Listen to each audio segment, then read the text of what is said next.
بسم اللہ الرحمن الرحیم۔ السلام علیکم۔ امام جعفر صادق علیہ السلام نے فرمایا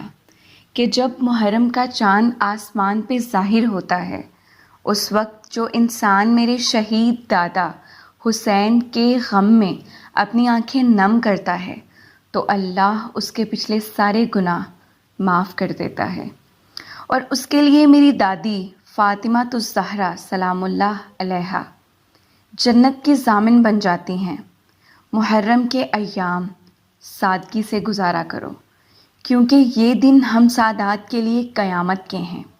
اس کی حرمت کے لیے کوشش کرو، آپس کے اختلافات کو ختم کرو، لڑائی جھگڑے اور غصے سے پرہیز کرو،